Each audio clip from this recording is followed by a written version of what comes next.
Aujourd'hui, je vous donne quelques chiffres, comme ça claque un peu. Il y a 2 800 000 foyers aujourd'hui qui sont en attente de logements sociaux. 4 millions de Français qui vivent dans un état d'indécence du logement, en moyenne. Il y a 17% des étudiants chaque année qui renoncent à leurs études faute de logement. On a 22% des couples qui se mettent en couple et qui renoncent à avoir un enfant faute de logement. C'est un problème systémique et un problème social. C'est deux France. Il y a la France de la pauvreté, et Mathias a raison, les Français n'ont pas d'argent, ils n'accèdent pas à la propriété parce qu'ils sont complètement étranglés. Je vais vous donner un dernier chiffre pour calmer le jeu. Quand vous prenez l'évolution des prix du logement, on est sur une hausse d'environ 23% sur les 4 dernières années, quand les salaires avec l'inflation ont augmenté de 11%.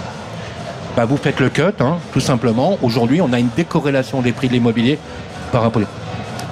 Alors, je vais vous dire, dans la ruralité et dans les campagnes, c'est pire.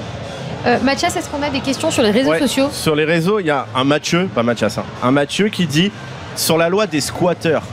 Comment ça se passe? Pourquoi en France il y a autant de squatteurs et tout est permis pour eux? Alors, vous voulez que je vous surprenne?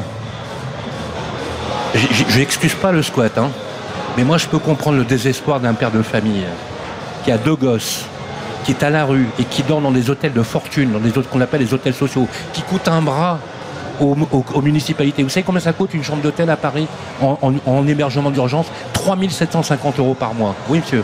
Et donc, ces gens-là, on préfère les mettre dans des hôtels sociaux avec les impôts locaux que nous, les Parisiens, on paye, il faut ça même le savoir, parce que ces personnes-là sont à un tel niveau de précarité que parfois, je le comprends, je ne l'excuse pas, on prend les clés du Airbnb, par exemple, on prend un appartement et on le squatte, c'est le désespoir qui pousse. Par contre, on a une autre catégorie de squatteurs qui, eux, sont des véritables voyous, qui ont fait d'ailleurs un très bon système, ils sont très au courant des lois, ils savent que pour entrer dans un appartement, il suffit de changer la serrure et on est indélogeable pendant 18 mois. Oui.